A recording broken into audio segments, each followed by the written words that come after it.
Hello students, welcome back to Mahamana academy. आज हम लोग ह्यूमन रिप्रोडक्शन का नेक्स्ट लेक्चर करने वाले हैं, that is female gametogenesis. Female gametogenesis में हम लोग एग का फॉर्मेशन पढ़ने वाले हैं, बेसिकली कि एक जर्म सेल से एग का फॉर्मेशन कैसे होता है। लाइक यहाँ पर लिख दूँ कि एक जर्म सेल, ठीक है, जर्म सेल से एग कैसे बन रहा है, बेसिकली हम इसी चीज़ को यहाँ पर कवर करने वाले हैं। क्योंकि आपको पता है कि जो जर्म सेल है अभी वो क्या होने वाला है, अभी वो डिप्लॉयड होगा, अभी वो डिप्लॉयड कंडीशन में होगा।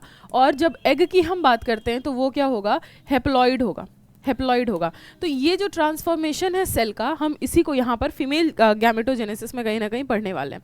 अगर हम मेल गैमेटोजेनेसिस की बात करें तो हमने वहाँ पर देखा था कि किस तरीके से स्पर्मेटोगोनिया बेटा किस तरीके से आपका पहले स्पर्मेटिड में कन्वर्ट हो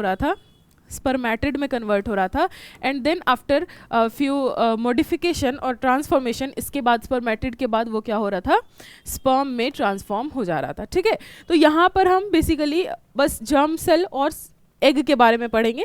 यहाँ पर हमने क्या मेल गैमेटोजेनेसिस में हमने स्पर्मेटोगोनिया से स्पर्मेटिड देन स्पर्म पढ़ा था। ठीक है, तो इसके बारे में अगर मैं बात कर लूँ गैमेटोजेनेसिस का, तो डेफिनेशन वही रहने वाला है जो आपने पहले पढ़ा था कि process of formation of gamete. एक बार यहाँ पर लिख दूँ, process of formation of gamete. ठीक है, और अगर हम यहाँ पर फीमेल गैमेटोजेनेसिस की बात कर रहे हैं तो यहाँ पर आप क्या कर लोगे, यहाँ पर कर लोगे कि फीमेल गैमेट्स। ठीक है, या ब्रैकेट में आप कर लोगे the process of formation of egg cell. ठीक है, और यही एग सेल क्या होने वाला है, आपका फीमेल गैमेट होने वाला है, जो कि फर्टिलाइजेशन में हम लोग क्या देखेंगे कि जो एग है, ठीक है, haploid plus it will fuse with sperm, जो कि क्या है आपका अगेन हैप्लॉइड, और ये क्या बनाएगा फर्दर जाइगोट। ये आगे का कॉन्सेप्ट, ठीक है, और जाइगोट हो जाएगा आपका 2n। ठीक है, यहाँ पे कोई प्रॉब्लम नहीं है। तो यहाँ पर हम लोग क्या करते हैं, फीमेल गैमेटोजेनेसिस से डील करते हैं। ओके, तो जो फीमेल का जो गैमेटोजेनेसिस है उसको हम बोलते हैं oogenesis। यहाँ पर लिख दिया फीमेल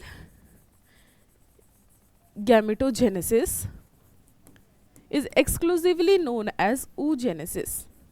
ठीक है, oogenesis हम जो है फीमेल गैमेटोजेनेसिस को बोलते हैं।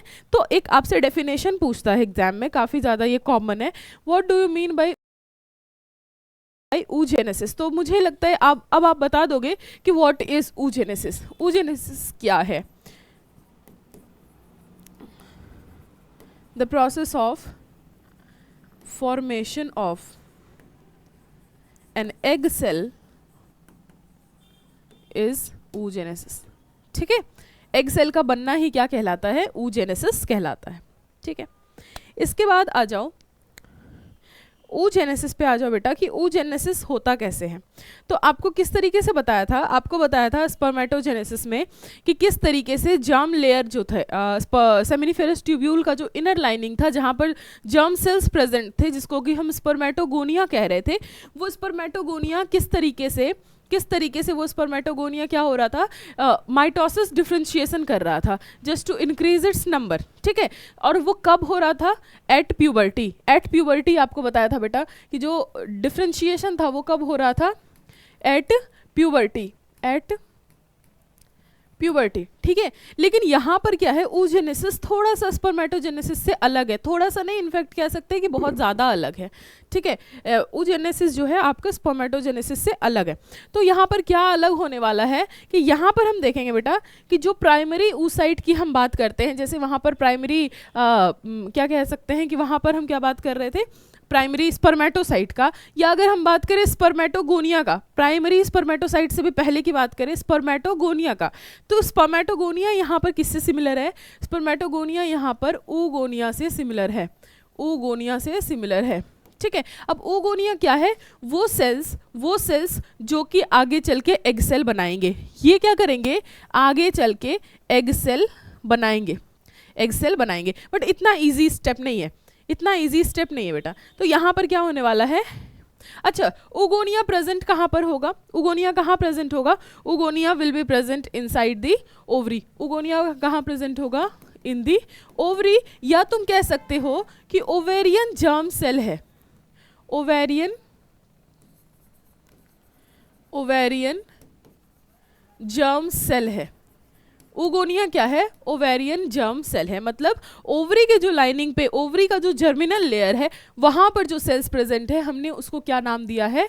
उगोनिया नाम दिया है। ठीक है, तो एक बात यहाँ पर मेंशन कर लो बेटा कि यहाँ पर हम जो भी बात कर रहे हैं वो किसकी रिगार्डिंग कर रहे हैं? बिफोर बर्थ हम बात कर रहे हैं। मतलब एक फीमेल अभी अपने मदर के वॉम्ब के अंदर ही है। जिस फीमेल के अंदर हम oogenesis स्टडी करने जा रहे हैं, वो फीमेल अभी कहाँ है? अपनी मदर के वॉम्ब के अंदर है। मतलब वो अपने फीटल स्टेज में है, बर्थ से हम पहले की बात कर रहे हैं। ठीक है, जैसे मेल में हमने स्पर्मेटोगोनिया और माइटोसिस डिफरेंशिएशन और प्राइमरी स्पर्मेटोसाइट और सेकेंडरी स्पर्मेटोसाइट, ये सब कब पढ़ा? At puberty. मेल में ये चेंजेस कब आते हैं? गैमेटोजेनेसिस कब इनिशिएट होता है? At puberty. लेकिन अगर फीमेल की हम बात करें तो it begins in fetal stage only. ठीक है, जब एक फीमेल फीटस स्टेज में है, उसी वक्त उसके ओवेरियन सेल्स के अंदर डिफरेंशिएशन एंड डिवीजन कहीं ना कहीं इनिशिएट हो चुका होता है। ठीक है, तो अब उगोनिया की बात करें तो दैट इज जो ओवरी है। मान लो ये क्या बनाया हमने, यहाँ पर बना दिया बेटा क्या? ओवरी। This is ovary. तो इसके अंदर जो जर्मिनल लेयर पे सेल होगा, इनर लाइनिंग में जो जर्मिनल सेल्स होंगे, वो जर्मिनल सेल्स क्या हैं? आपके उगोनिया है, नो डाउट। ठीक है, अब ये उगोनिया का नंबर कितना होगा? अब ये उगोनिया का नंबर बेटा मिलियंस में है। ठीक है, उगोनिया का नंबर जो है वो किस में है? मिलियंस में है। Millions of oogonia is present inside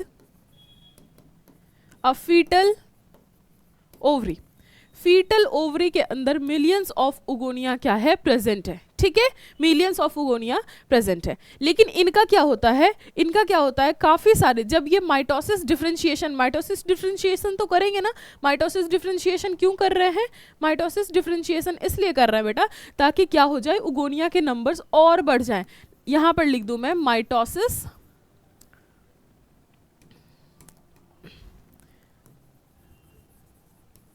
mitosis differentiation लिख दूं तो डिफरेंशिएशन क्यों हो रहा है? माइटोसिस क्यों हो रहा है? Just to increase the number of oogonia. ठीक है, उगोनिया के नंबर को बढ़ाने के लिए। लेकिन इसके साथ ही साथ क्या होता है? फीटल लाइफ में बहुत सारे different types of development and growth हो रहे होते हैं, जिसकी वजह से बहुत सारे oogonia at the fetal stage only degenerate कर जाते हैं। क्या कर जाते हैं? डीजेनरेट कर जाते हैं। ठीक है, डीजेनरेट कर जाते हैं। ठीक है, कई तरह के ग्रोथ और डेवलपमेंट फीटल स्टेजेस में चलते रहते हैं। ठीक है, लिम्स का फॉर्मेशन या फिर डिफरेंट ऑर्गन्स का फॉर्मेशन। तो उसी में क्या होता है? माइटोसिस तो हो रहा है, उगोनिया के नंबर को इंक्रीज करने की कोशिश की जा रही है, पर वहां पर क्या होता है? A lot of oogonia is going degenerated. ठीक है, डीजेनरेट हो जाए। अब यहाँ पर मान लो ये उगोनिया है, तो इसकी प्लायोडी क्या लिखोगे तुम? उगोनिया की प्लायोडी क्या लिखोगे? बताओ फटाफट से। उगोनिया है बेटा नॉर्मल जर्म सेल है, तो आप इसकी प्लायोडी लिखोगे 2n। अभी किसी भी तरीके का यहाँ पर कह लो कि रिडक्शन इन क्रोमोसोम नंबर नहीं हुआ है। ठीक है, तो इसके बाद हम क्या करेंगे? जैसे वहां पर तुमने क्या किया था? स्पर्मेटोगोनिया जब माइटोसिस करके डिफरेंशिएट हो गया था, तो क्या बोला था उसको? प्राइमरी स्पर्मेटोसाइट बोला था। ठीक है, तो यहाँ पर भी क्या होगा बेटा कि इसने किया माइटोसिस, अपने नंबर को इसने किया इंक्रीज। ठीक है, तो बहुत सारे उगोनिया यहाँ पर क्या हो गए? बनके तैयार हो गए। ठीक है, बहुत सारे उगोनिया बनके तैयार हो गए। ठीक है, अब जब ये डिफरेंशिएट हो गए, माइटोसिस तो किया ही किया, डिफरेंशिएशन हो गया, तो अब इनको क्या बोल रहे हैं हम? अब इनको बोल रहे हैं बेटा प्राइमरी oocyte। ठीक है, इसको हमने बोल दिया प्राइमरी oocyte का मतलब कि ये जो है अब क्या करने वाला है? आगे चल के एग ही बनाएगा। डिफरेंशिएशन का मतलब होता है फंक्शन को फिक्स कर देना, या उसके काम को, किसी भी सेल के काम को फिक्स कर देना। फॉर एग्जाम्पल हमारी बॉडी में बहुत सारे टिश्यूज हैं और बहुत सारे सेल्स हैं, लेकिन आई में जो प्रेजेंट सेल हैं, सिर्फ आई की बात कर रही हूँ मैं, एक ऑर्गन आई की बात कर रही हूँ। आई की जो सेल्स हैं वो कहीं ना कहीं विजन में ही काम करेंगे, देखने के लिए ही काम आएंगे, और जो बाकी सेल्स हैं जो इमेज का फॉर्मेशन नहीं कर रहे हैं वो क्या कर रहे हैं, विजन के लिए जो भी पर्टिकुलर या जो भी कह लो कि इसेंशियल फेनोमेनन है उसको परफॉर्म करने में सपोर्ट करेंगे।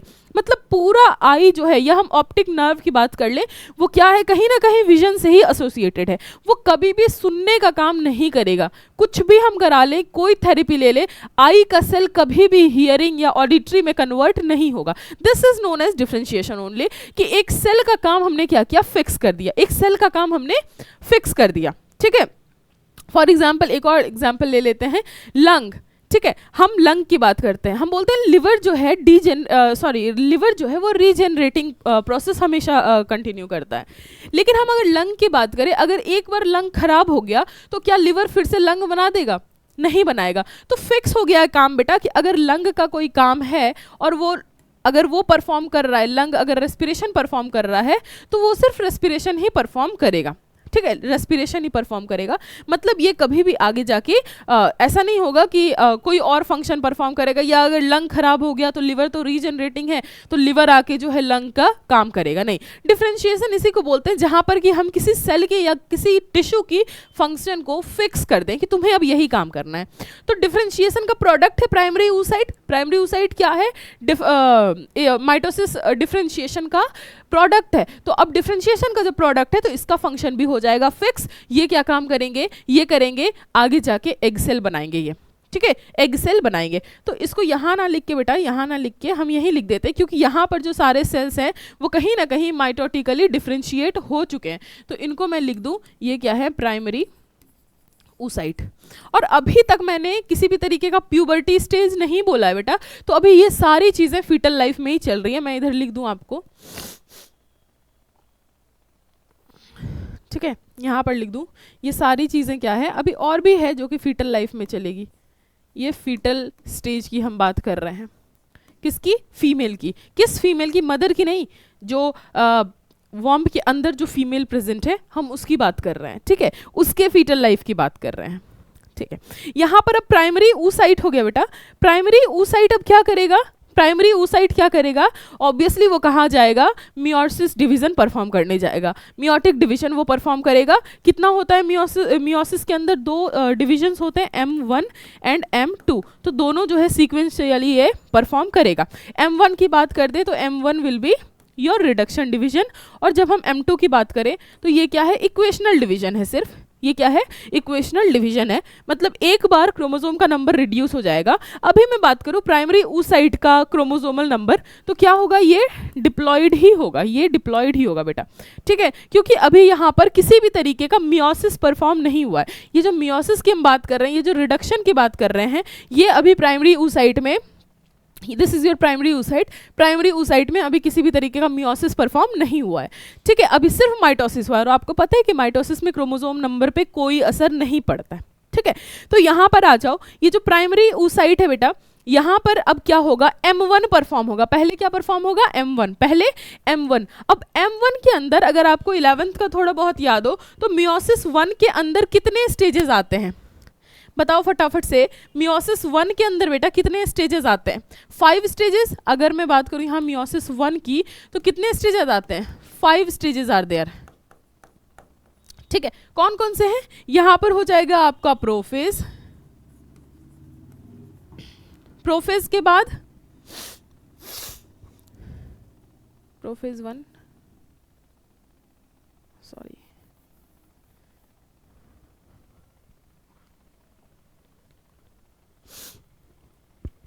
मियोसिस 1 की बात करें यहाँ पर, तो मियोसिस 1 के अंदर 4 फेज कर लो। 4 फेज कौन कौन सा? पहला हो जाएगा प्रोफेज, प्रोफेज, उसके बाद फिर मेटाफेज, ठीक है, देन एनाफेज, और उसके बाद कर लो टीलोफेज। ठीक है, टीलोफेज। और ये सारा क्या होगा? Prophase 1, metaphase 1, anaphase 1 and telophase 1। और इस प्रोफेज के अंदर क्या है? आपके 5 स्टेजेस हैं। कौन कौन से? कौन कौन से हैं?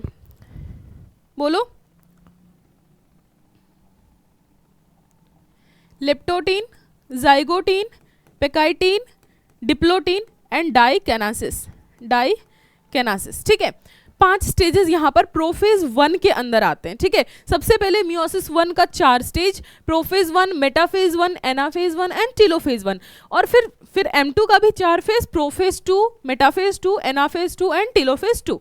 अब यहाँ पर अगर हम प्रोफेज की बात करें, प्रोफेज 1 की बात करें, तो प्रोफेज 1 के अंदर भी क्या है, लेप्टोटीन है, जाइगोटीन है, पेकाइटीन है, डिप्लोटीन है और डाइकाइनेसिस है। ठीक है, डाइकाइनेसिस है। इसके बाद आ जाओ यहाँ पे, सबसे पहले क्या होगा, M1 परफॉर्म होगा। सबसे पहले M1 परफॉर्म होगा।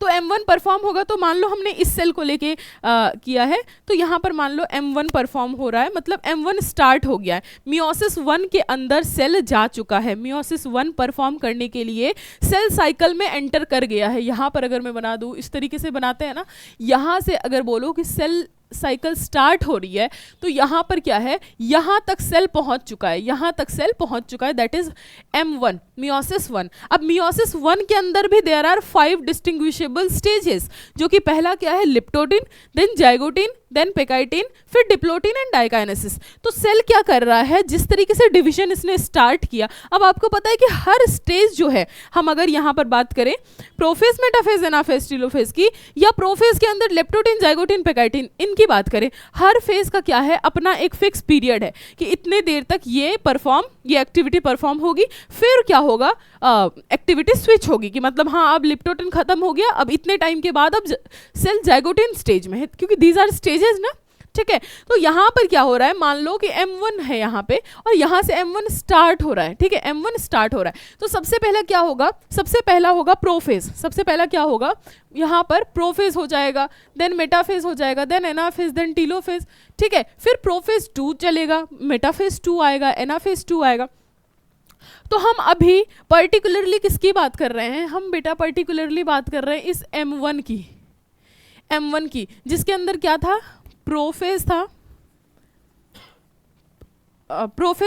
और इस प्रोफेज के अंदर की हम बात कर रहे हैं ना, क्योंकि M1 का ये प्रोफेज है। प्रोफेज के अंदर सबसे पहले क्या था, leptotene, then zygotene,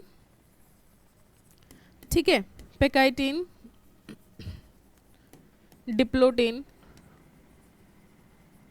then diakinesis. ठीक है, ये 5 स्टेज जो है आपके किसके हैं, प्रोफेज 1 के हैं, प्रोफेज 1 के हैं। और यहाँ पर कहीं ना कहीं M1 की जो हम बात कर रहे हैं, यहाँ पर क्या स्टार्ट हुआ है, यहाँ पर स्टार्ट हुआ है बेटा प्रोफेज 1 स्टार्ट हुआ है यहाँ पे। तो प्रोफेज 1 के डिप्लोटीन स्टेज में क्या होता है, प्रोफेज 1 के डिप्लोटीन स्टेज में सेल अरेस्ट हो जाता है।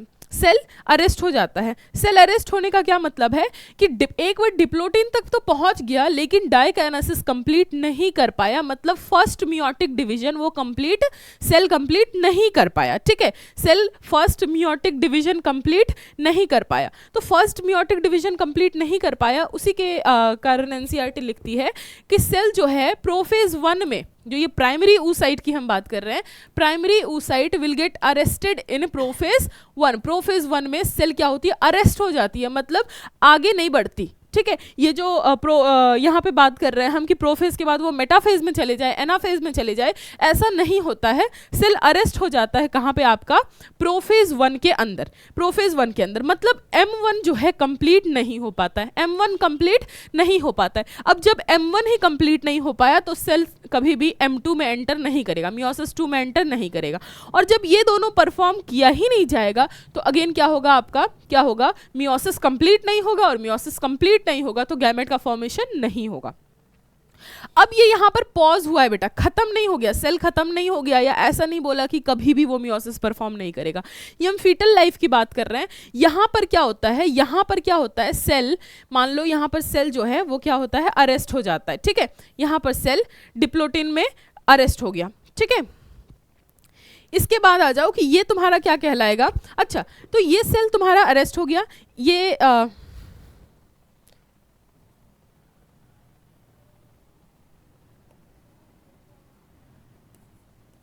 सेल बना लो यहाँ पे। ठीक है, यहाँ पर क्या हो गया, सेल अरेस्ट हो गया, मतलब अब बर्थ आ रहा है बेटा, अब बर्थ आ रहा है। तो बर्थ में क्या होगा, किसी भी तरीके का गैमेट मिलेगा, नहीं मिलेगा, किसी भी तरीके का गैमेट यहाँ पर देखने नहीं मिलेगा। क्यों, क्योंकि गैमेट तो बना ही नहीं, गैमेट बना ही नहीं है। ठीक है, गैमेट यहाँ पर बना ही नहीं है। तो यहाँ पर हम क्या लिख देंगे कि this is the phenomenon of birth. यहाँ पर बर्थ हो गया है, लेकिन बर्थ के पहले तक सेल स्टार्ट तो कर दिया था डिवीजन, लेकिन गैमेट कंप्लीट नहीं बना पाया। प्राइमरी oocyte डिवीजन स्टार्ट कर दिया था, मियोसिस स्टार्ट कर दिया था, लेकिन मियोसिस 1 के ही प्रोफेज 1 के डिप्लोटिन स्टेज में क्या हो गया, ये सेल अरेस्ट हो गया, आगे बढ़ा नहीं। मतलब आगे जाके ये डाइकाइनेसिस देन मेटाफेज 1 ये परफॉर्म नहीं किया। ठीक है, तो अब हम अगर बर्थ के बाद क्या आएगा, चाइल्डहुड की बात करें तो चाइल्डहुड में भी फीमेल के चाइल्डहुड में भी बेटा किसी भी तरीके का खास चेंजेस देखने के लिए नहीं मिला। ओवरी के अंदर किसी भी तरीके का खास चेंजेस देखने नहीं मिला। एक्चुअली क्या होता है ना कि हमारे जो हार्मोन्स हैं, जो भी गोनाडोट्रोपिन्स का नाम सुना होगा आपने, जो गोनाड्स पे, जो टेस्टिस और ओवरी पे काम करते हैं, उनको इनहिबिट कर दिया जाता है और ग्रोथ हार्मोन और जो भी बॉडी की ग्रोथ के लिए जो रिक्वायरमेंट है उन हार्मोन्स को रिलीज कराया जाता है। बेसिकली क्या होता है, चाइल्डहुड में बॉडी के ग्रोथ पे ध्यान दिया जाता है। बॉडी या नेचर क्या करती है, पहले इंडिविजुअल का ग्रोथ कराती है, और जब वो मैक्सिमम ग्रोथ अटेन कर लेता है उसके बाद कहीं ना कहीं क्या होता है, रिप्रोडक्टिव मैच्योरिटी आती है, जो कि प्यूबर्टी हम बात करते हैं।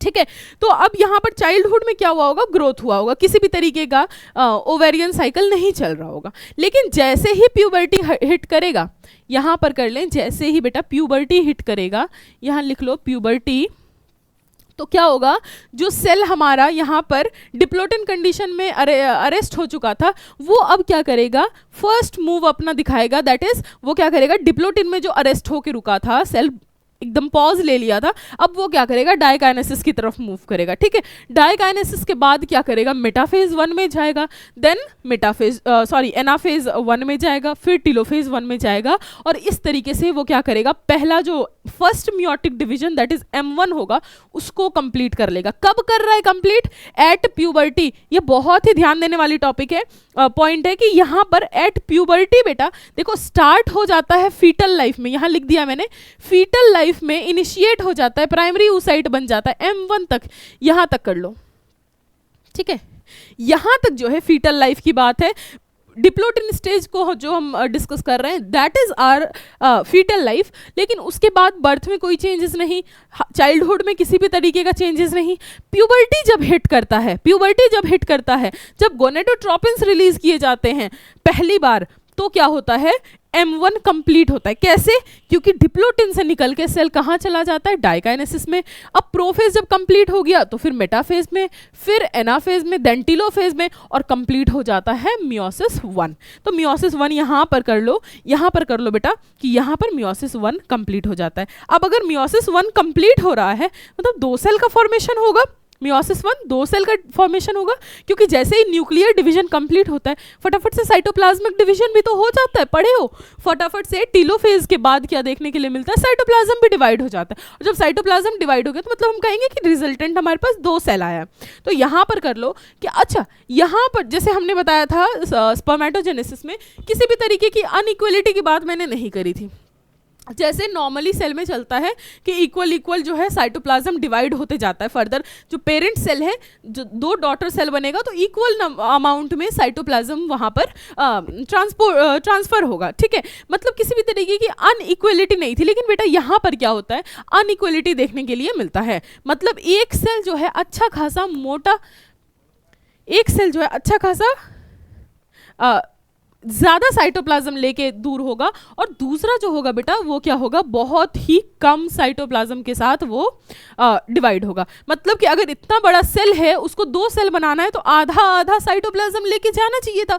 लेकिन वहाँ पर क्या हुआ, इतना बड़ा अगर सेल है तो मैक्सिमम साइटोप्लाज्म एक सेल लेके कंटिन्यू आगे बढ़ रहा है, और दूसरे को बहुत थोड़ा सा कह लो कि बहुत थोड़ा सा साइटोप्लाज्म दिया है। इनफैक्ट ना के बराबर सिर्फ न्यूक्लियस और प्लाज्मा मेम्ब्रेन है उसके पास, एकदम बहुत ही लिटिल अमाउंट ऑफ साइटोप्लाज्म उसके पास है।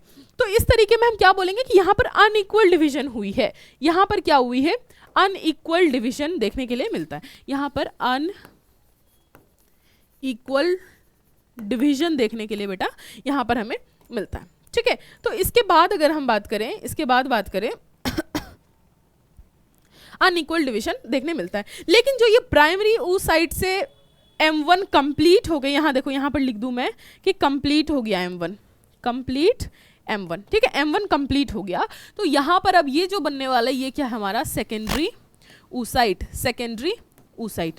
अब मेल्स में क्या होता था, सेकेंडरी स्पर्मेटोसाइट जैसे बना तो इमीडिएटली क्या होता था, फिर M2 परफॉर्म होता था और स्पर्मेटिड बनता था, ठीक है। लेकिन यहाँ पर फिर से एक केस अलग है कि यहाँ पर जो है बेटा, यहाँ पर सेकेंडरी oocyte से इमीडिएटली ओवम रिलीज नहीं होता या ओवम नहीं बनता कि हाँ फटाफट से यहाँ भी डिवीजन हो जाएगा, M2 कंप्लीट हो जाएगा, यहाँ एग बन जाएगा और यहाँ पर पोलर बॉडी बन जाएगा, ऐसा नहीं होता। यहाँ पर अब क्या होता है, यहाँ ध्यान दो कि ये जो सेकेंडरी oocyte है, सेकेंडरी oocyte है मतलब, सेकेंडरी oocyte मतलब कि हम उस सेल की बात कर रहे हैं जो कि रिजल्ट है आपका M1 का, ठीक है।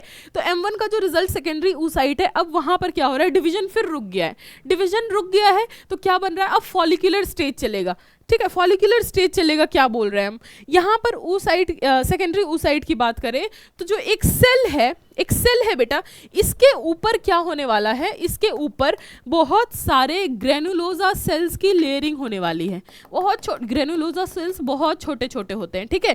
तो मान लो ये जो तुम्हारा सेकेंडरी oocyte है, इसके ऊपर क्या हो रहा है, ग्रेनुलोजा सेल्स की लेयरिंग हो रही है, ग्रेनुलोजा सेल्स की लेयरिंग चल रही है। यहाँ पे ये रहा आपका ग्रेनुलोजा सेल।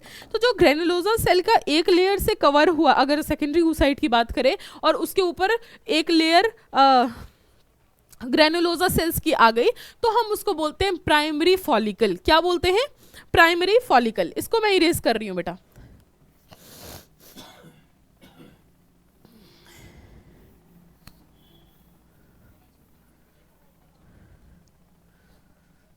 यहाँ पर क्या हम बता रहे हैं आपको कि जो ये सेकेंडरी oocyte है आपका, ये सेकेंडरी oocyte, सेकेंडरी oocyte में क्या हो रहा है, ग्रेनुलोजा की सेल्स की लेयरिंग हो रही है, ग्रेनुलोजा सेल्स की। मान लो ये एक लेयर हुआ, एक लेयर ग्रेनुलोजा सेल ने क्या किया है, सेकेंडरी oocyte को सराउंड करके रखा है। This will be your primary follicle. ये क्या है आपका प्राइमरी फॉलिकल। इसके बाद क्या होगा, इसके बाद क्या होगा,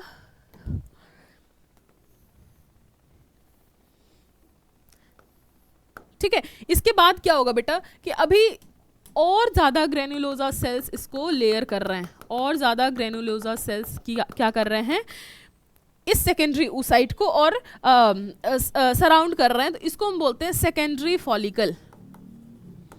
अभी मैं डिवीजन की कोई बात नहीं बता रही हूँ, मतलब यहाँ पर डिवीजन अगेन क्या होगा, स्टॉप है, ठीक है। यहाँ पर ये नहीं है कि जैसे ही M1 कंप्लीट हुआ फटाफट से M2 कंप्लीट करके ओवम को रिलीज करना है, नहीं, ऐसा यहाँ पर नहीं होगा। यहाँ पे क्या होगा, जैसे सेकेंडरी oocyte बना फिर एक पॉज रहेगा, और वो पॉज क्यों रहेगा, वहाँ पर होता है फॉलिक्यूलर ग्रोथ। वहाँ पर क्या होता है,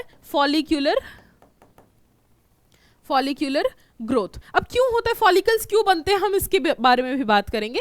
बट अभी आप समझो कि यहाँ पर सेकेंडरी oocyte के बाद तुरंत से ओवम नहीं बनता, क्या बनता, फॉलिकल डेवलप होते हैं। ये primary follicle, this is secondary follicle, and last one is tertiary follicle which is also known as Graafian follicle, ठीक है। यहाँ पर तुम्हारा बन गया सेकेंडरी टर्शियरी फॉलिकल, और इसी को हम क्या बोलते हैं। अच्छा, टर्शियरी फॉलिकल अगर बना है तो बेटा ये जो सेल्स की लेयरिंग है बहुत ही ज़्यादा थिक हो चुकी होगी, प्राइमरी और सेकेंडरी के कंपेरिजन बहुत ज़्यादा थिक हो चुकी होगी, ठीक है। तो यहाँ पर हो गया आपका टर्शियरी फॉलिकल। टर्शियरी फॉलिकल को ही हम क्या बोलते हैं, ग्राफियन फॉलिकल, ठीक है, ग्राफियन फॉलिकल। अब एक चीज ध्यान में आओ बेटा कि यहाँ पर हम साइट वर्ड यूज कर रहे हैं, साइट, oocyte है ना, CYT। इसका मतलब तो हमें पता है कि साइट का मतलब होता है सेल, लेकिन यहाँ फॉलिकल हम किसकी बात कर रहे हैं, फॉलिकल के बारे में। क्या फॉलिकल वर्ड क्यों यूज कर रहे हैं, तो फॉलिकल वर्ड हम क्यों यूज कर रहे हैं बेटा, बता देते हैं आपको कि सेल और फॉलिकल में क्या डिफरेंस है। पहला वर्ड है सेल और दूसरा वर्ड है फॉलिकल। क्या डिफरेंस है सेल और फॉलिकल में। सेल तो तुम्हारा क्या है कि जो न्यूक्लियस है, साइटोप्लाज्म है और प्लाज्मा मेम्ब्रेन है, that is known as cell. अब फॉलिकल क्या है, फॉलिकल है बेटा जब सेल एनलार्ज करती है, या कह लो कि सेल के अंदर कोई सेल है, ये तुम्हारा सेल बना दो, ये तुम्हारा न्यूक्लियस है और ये पूरा का पूरा क्या है, ये पूरा का पूरा क्या है, साइटोप्लाज्म है। लेकिन अब फॉलिकल का क्या केस है कि साइटोप्लाज्म शिफ्ट होके एक कैविटी का फॉर्मेशन करना स्टार्ट कर दे।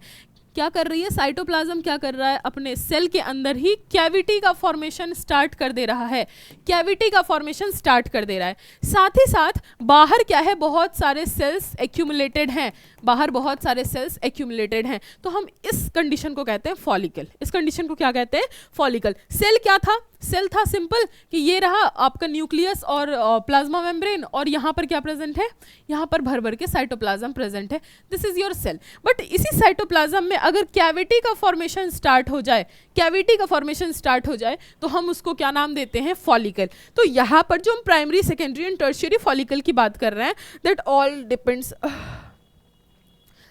डिपेंड्स ऑन कि यहाँ पर छोटा सा फॉलिकल बना होगा, यहाँ पर और बड़ा फॉलिकल बना होगा, और यहाँ पर बहुत बड़ा सा फॉलिकल बना होगा। और ग्राफियन फॉलिकल की अगर मैं बात करूँ, ग्राफियन फॉलिकल की अगर मैं बात करूं बेटा, तो ये एक लार्ज कैविटी से ही रिकॉग्नाइज की जाती है। कब हम बोलते हैं कि ग्राफियन फॉलिकल, हम बोलेंगे कि हाँ जो है ओवरी के अंदर जो है सेकेंडरी oocyte क्या बन गया, हमारा ग्राफियन फॉलिकल बन गया। कैसे बताते हैं, ये लार्ज कैविटी की वजह से बताते हैं, लार्ज कैविटी की वजह से बताते हैं। And this large cavity is known as antrum. Antrum, antrum बोलते हैं बेटा हम इस कैविटी को, इसको बोलते हैं हम इसको एंट्रम। ये बेसिकली क्या होता है, फ्लूइड फिल्ड रहता है, fluid filled antrum, fluid filled antrum. तो समझ में आया, साइट जो हम सेल्स की बात कर रहे हैं और फॉलिकल की बात कर रहे हैं, ठीक है। तो यहाँ पर क्या हो गया, आपका फॉलिकुलर स्टेज समझ में आ रहा है आपको कि किस तरीके से यहाँ हमारा जो oocyte का स्टेज है और फॉलिकुलर स्टेज पैरेलली चल रहा है, ठीक है। तो यहाँ पर क्या हो गया, oocyte को सराउंड कर रहा है primary follicle, granulosa cells, this are granulosa cells, granulosa cells. पूछता है आपसे एग्जाम में बेटा ग्रेनुलोजा सेल्स से क्या समझते हो, तो दो cells which are surrounding the oocyte, ठीक है। oocyte को जो सराउंड कर रहा है उसको हम ग्रेनुलोजा सेल्स बोलते हैं। उसके बाद साथ ही साथ कैविटी का फॉर्मेशन हो रहा है, और कैविटी क्या हो रहा है, एनलार्ज करता जा रहा है, ग्रेनुलोजा सेल्स की लेयरिंग इंक्रीज कर, देख रहे हो थिकनेस बढ़ता जा रहा है। तो इसकी वजह से हम इसको क्या बोलते हैं, इसकी वजह से हम इसको बोलते हैं primary follicle, secondary follicle, further tertiary follicle. अगर टर्शियरी फॉलिकल पूछे या ग्राफियन फॉलिकल पूछे, आपको कंफ्यूज नहीं होना है, सेम चीज़ है। टर्शियरी फॉलिकल और ग्राफियन फॉलिकल सेम चीज़ है। जो ग्राफियन साइंटिस्ट के नाम पे था ये टर्शियरी फॉलिकल, तो उन्होंने ये डिस्कवर किया था। तो यहाँ पर कैसे पहचानते हैं what is Graafian follicle. Graafian follicle की बात अगर बताए तो यहाँ पर लिखोगे टर्शियरी फॉलिकल, जिसमें कि ग्रेनुलोजा सेल्स की लेयरिंग काफ़ी थिक हो चुकी है। साथ ही साथ पहचानते कैसे हैं उसको, fluid filled antrum. Antrum is nothing but large cavity. Antrum कोई नया बात नहीं है, दैट इज लार्ज कैविटी, ठीक है। एक लार्ज फ्लूइड फिल्ड कैविटी आपको उस oocyte के अंदर देखने मिलती है, दैट उस स्टेज पे आप कहते हो कि नहीं ये जो है अभी क्या है, ग्राफियन फॉलिकल स्टेज में है, ठीक है। अब जब इतना कुछ हो रहा है सेल के साथ, इतना कुछ हो रहा है बेटा, तो इसके बाद अब क्या होने वाला है, इसके बाद होने वाला है सेकेंडरी मतलब मियोसिस 2, बेसिकली जो सेकेंड मियोटिक डिवीजन है हम उसकी बात कर रहे हैं, ठीक है। सेकेंड मियोटिक डिवीजन की बात कर रहे हैं। M1 यहाँ पर कंप्लीट हो गया था, कंप्लीट M1, ठीक है। यहाँ पर होगा आपका M2, और यहाँ पर जो मैंने बोला कि यहाँ पर हमेशा अनइक्वल साइटोप्लाज्मिक डिवीजन होगा। अनइक्वल साइटोप्लाज्मिक डिवीजन मतलब एक सेल बहुत बड़ा, देखो यहाँ पर एक सेल बहुत बड़ा और एक सेल बहुत छोटा। ये जो छोटे वाले सेल्स हैं इनको हम नाम देते हैं पोलर बॉडी। क्या बोलते हैं इनको, पोलर बॉडी बोलते हैं, पोलर बॉडी। अच्छा एक चीज और बेटा, यहां पर तुम फटाफट से मुझे प्लाइडी बता दो, प्लाइडी बता दो कि सेकेंडरी oocyte का या पोलर बॉडी का प्लाइडी क्या होने वाला है। तो अब देखो यहाँ पर मियोसिस 1 कंप्लीट हो गया है, और आपको बताया था कि मियोसिस 1 जो है, meiosis 1 is your reduction division, meiosis 1 is reduction division, है ना। और मियोसिस 2 क्या था, इक्वेशनल डिवीजन था। तो रिडक्शन अगर हो गया है क्रोमोसोम में, मियोसिस 1 में अगर रिडक्शन होना था, यहाँ कंप्लीट हो चुका है मियोसिस, तो यहाँ पर क्रोमोसोम के नंबर क्या हो गए, हाफ हो चुके हैं बेटा, हाफ क्रोमोसोम नंबर हो चुके हैं। मतलब 2n जो हम अभी तक उगोनिया का प्राइमरी oocyte का पढ़ते आ रहे थे, अब ये सेकेंडरी oocyte की प्लाइडी क्या है, n है। तो यहाँ पर भी जो अंदर सेल प्रेजेंट है उनकी प्लाइडी क्या हो जाएगी, n हो जाएगी या नहीं हो जाएगी, ठीक है, n हो जाएगी। इसके बाद क्या हो रहा है, सेल परफॉर्म कर रहा है M2 परफॉर्म कर रहा है, तो मतलब यहाँ पर भी क्या होने वाला है, डिवीजन होने वाला। और कैसा डिवीजन होने वाला है, अगेन अनइक्वल साइटोप्लाज्मिक डिवीजन होने वाला है, अनइक्वल साइटोप्लाज्मिक डिवीजन होने वाला है। मतलब एक बहुत बड़ा सेल और एक बहुत ही छोटा cell will known as polar body, again polar body, और जो ये बड़ा वाला सेल है that will known as ovum, जो बेसिकली हमारा एग सेल था, यहाँ सेकेंडरी oocyte से क्या हुआ है, रिलीज आउट हुआ है एग सेल। ठीक है, यहाँ पर कर लो, एग जो है फीमेल गैमिट जो है वो कहाँ बना है, M2 के बाद हमें मिला है। अच्छा, M2 इज इक्वेशनल डिवीजन, तो क्या यहाँ पर n/2 होगा? बताओ, प्लाइडी क्वेश्चन है आपसे कि क्या प्लाइडी n/2 होगा या n होगा? n ही होगा। सुनते भी आए हो बेटा कि जो एग सेल है या कोई गैमिट है वो क्या होता है, हैप्लॉइड होता है, मतलब आधा होता है क्रोमोसोम नंबर, तो आधा लो हो गया, 2n का आधा n/2 नहीं होगा। ठीक है, तो यहाँ पर आपका बन के तैयार हो गया ओवम। अब ये जो पोलर बॉडी है इसको बोलते हैं हम फर्स्ट पोलर बॉडी, इसको बोलते हैं हम सेकेंड पोलर बॉडी। ठीक है, ये आपका हो गया first polar body, this is your second polar body. अब ये जो पोलर बॉडीज हैं इनमें ज़्यादा साइटोप्लाज्म तो है नहीं, तो साइटोप्लाज्म से ही आपको पता है कि न्यूट्रिशन वगैरह मिलता है सेल को, तो अब यहाँ पर साइटोप्लाज्म ज़्यादा है नहीं, तो ये दोनों क्या हो जाएंगे, डीजेनरेट। ये दोनों क्या हो जाएंगे बेटा, डीजेनरेट हो जाएंगे, नो डाउट ये दोनों क्या होंगे, डीजेनरेट हो जाएंगे, फर्स्ट पोलर बॉडी भी और सेकेंड पोलर बॉडी भी। रहेगा कौन, सेकेंडरी oocyte बचा था, ठीक है, जो कि ये फॉलिकल्स बना रहे थे, और सेकेंडरी oocyte के बाद वहां से क्या रिलीज आउट हुआ, ओवम, जो कि आपका एग सेल है, it is ready to fertilize a male gamete. ठीक है, अब ये क्या हो गया, मेल गैमिट से फर्टिलाइज करने के लिए कंप्लीटली कह लो कि तैयार हो गया। अच्छा, एक और चीज बेटा कि ये जो फॉलिकुलर स्टेज है, ये जो फॉलिकुलर स्टेज है, यहाँ पर हम बोलते हैं कि यहाँ पर होता है एक लेयर का फॉर्मेशन होता है that is known as zona pellucida layer, zona pellucida layer. ठीक है, जोना पेल्यूसिडा लेयर का फॉर्मेशन होता है। अब जब zona pellucida layer, perivitelline space, ये सब जो है हम जब एग को डिस्कस करेंगे, एग सेल कैसा होता है और स्पर्म सेल कैसा होता है, तब हम इसके बारे में बात करेंगे। ठीक है, तब तक के लिए क्या करो, देखो इस स्लाइड पे बहुत सारी चीज़ें लिखी हुई है बेटा, कहीं ना कहीं मैंने जो पूरा लेक्चर है फीमेल गैमेटोजेनेसिस का इसी स्लाइड पर बताया है, तो इसको क्या करो, एक बार ध्यान से देखो कहाँ पर क्या चीज़ें लिखी हुई है, और बुक से क्या करो, इसको क्या कह सकते हो कि कंपेयर करने की कोशिश करो कि बुक में जो लिखा हुआ है इधर क्या मतलब है। ठीक है, और यहाँ पर मैंने बताया था कि मिलियंस का नंबर होता है सेल का, जो उगोनिया है वो क्या है, मिलियंस ऑफ नंबर्स में है, लेकिन जो प्राइमरी oocyte है that will be 60,000 to 80,000 in number. देख रहे हो कितना रिडक्शन हो गया, मिलियन से 60,000 to 80,000 के नंबर में ये बस रह गया। ठीक है, ठीक है बेटा, पूरा आई होप कि ये लेक्चर आपको पूरे अच्छे से समझ में आया हो। नोट्स बनाओ और पढ़ाई करो, तब तक के लिए बाय बाय एंड जय हिंद।